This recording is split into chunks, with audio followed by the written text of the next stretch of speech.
꼬마야, 내 이름이 무엇이냐? 500년 전 이탈리아 피렌체 리카르도 저택.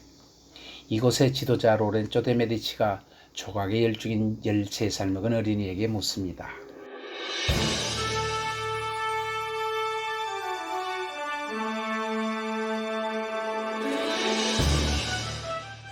여러분이 로마에 가시면 빼놓지 않고 가는 곳 바티칸.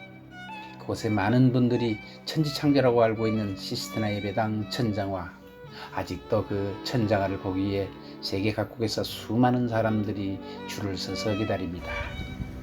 그 작품을 우리에게 남긴 미켈란젤로 부오나로티, 르네상스를 대표하는 가장 위대한 미술가입니다. 조각이면 조각, 회화면 회화, 또 건축까지 예술의 전 분야에 걸쳐서 르네상스를 완성한 사람으로 평가받고 있죠.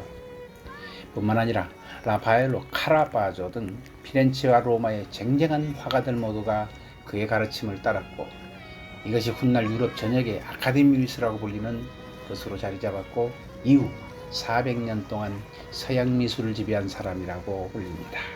그런 미켈란젤로를 잊게 한 사람이 있습니다.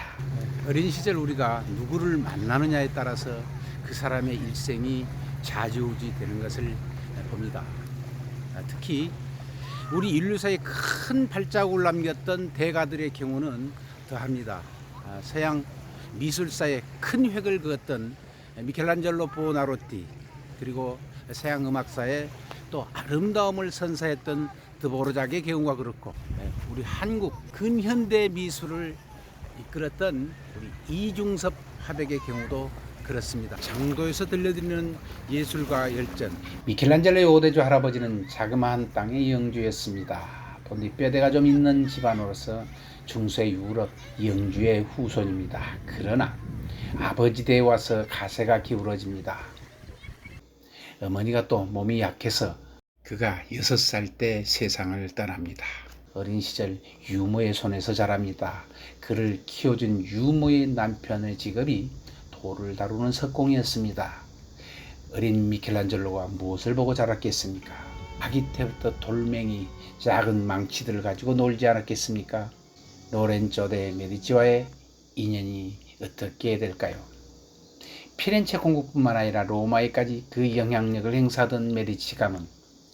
할아버지 코시모 데 메디치의 공들인 교육으로 어려서부터 대단히 체계적인 인문학 교육을 받았고, 문화예술 전반에 대한 교양을 쌓은 로렌조 데 메디치.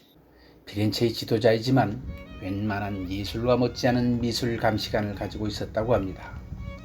피렌체 미술을 발전시키려고 재능 있는 예술가들을 발굴 후원했고, 또 많은 노력을 기울입니다. 위대한 젊은 지도자 로렌조가 피렌체를 지배하고 있을 시 화가들의 수준은 꽤 괜찮았습니다. 유명한 비너스 탄생의 작가 보티첼리, 기롤란다요, 페르지노 등 이탈리아 전역의 명성을 떨친 이들이 즐비했습니다만, 자기 할아버지가 그토록 아꼈던 도나텔로가 죽고 나서 그 제자들의 재능이 시원찮고 피렌체의 조각가 명맥이 끊어지겠다고 판단을 합니다. 그래서 로렌조 데 메디치가 각 공방에 부탁을 해서 조각에 재능이 있는 아이들을 메디치 저택으로 보내달라고 합니다. 각 공방에서 선발된 아이들이 리카르도 저택 뒷마당에서 대리석을 하나씩 받아서 열심히 조각을 하고 있었습니다. 그 중에 기를란다요 공방에서 차출되어 온 아이 미켈란젤로도 끼어 있었습니다. 그런데 로렌조 데 메디치가 잠깐 시간을 내어서 서리도 하나 챙겨갈 겸 자신의 저택에 들어섰습니다. 마당에서는 각 공방에서 차출된 아이들이 열심히 조각을 하고 있었죠. 로렌조가 아이들의 조각한 것을 쭉 둘러보다가 어린아이 하나가 눈에 띄었습니다. 미켈란젤로가 열심히 조각하고 있는 것을 보고서는, 꼬마야, 너 이름이 무엇이냐? 네? 미켈란젤로인데요. 너가 갖고 있는 것이 정말 생생하구나. 그런데 말이야, 너가 갖고 있는 이 조각이 아마 늙은 사티로스를 깎는 것 같은데 이빨이 마치 젊은이처럼 너무 건강해 보이지 않아? 이렇게 말하고 저택 안으로 들어가 버립니다. 그리고 나서 서류를 지니고 다시 내려온 로렌조는 깜짝 놀랍니다. 로렌조가 잠시 올라갔다 내려온 사이에 그 사티로스 이빨을 쪽 뽑아버리고 나이든 모습으로 다시 되살아난 것입니다. 이 아이면 되겠다 정했다. 그리고 하인들을 시켜서 아이에게 방을 내어주라고 명령합니다. 이 아이는 내가 정성스럽게 한번 키워보고 싶다. 경제적으로나 정치적으로 당대 최고인 로렌조 데 메디치에게 13살 소년 미켈란젤로가 간택된 순간입니다. 어려움을 겪으면서 공방에서 뒤치다거리를 하던 13살 소년의 삶이 180도로 바뀌던 순간입니다.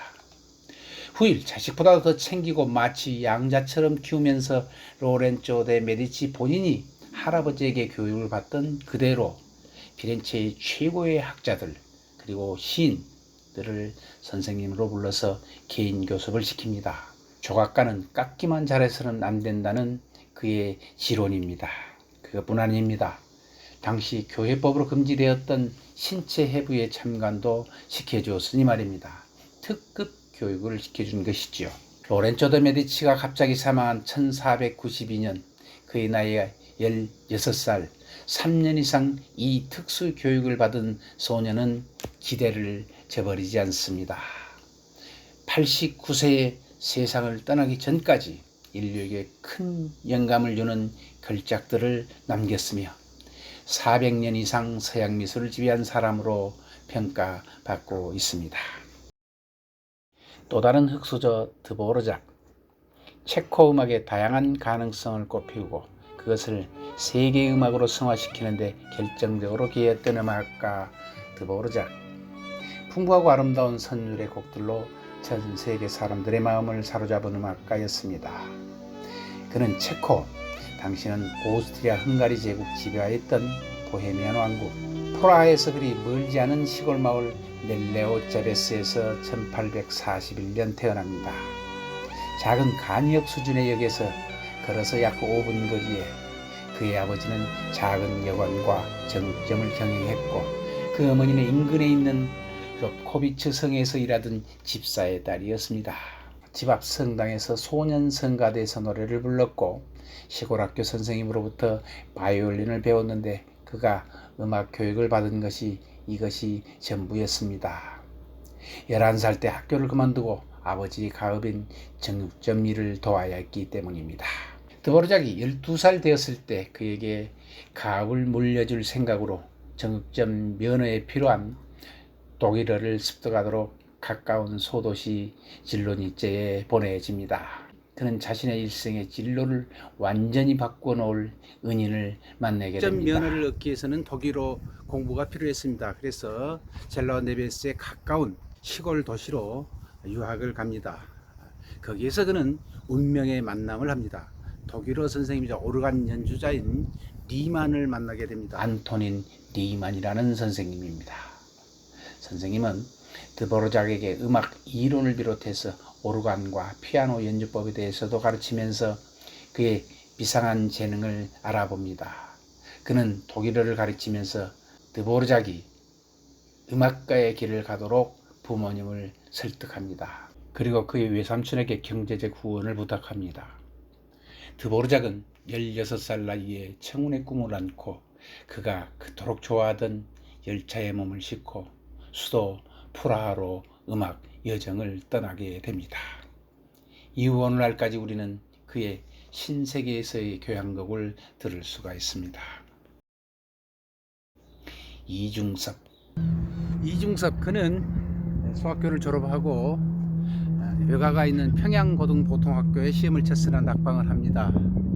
그리고 나서 평안도 정주에 있는 오산학교에 입학을 합니다. 이곳에서 운명을 바꿀 선생님을 만납니다.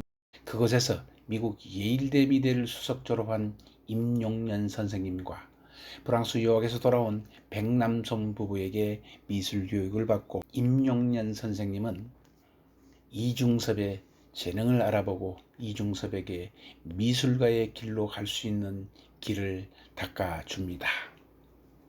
미켈란젤로, 드보르작, 이중섭, 어린 시절 은인을 만났기에 그의 일생의 전환점을 맞았고 또 우리들에게 많은 걸작들을 선사해 줄 수 있었습니다. 시청해 주셔서 고맙습니다. 좋아요, 구독, 알림 설정 부탁합니다.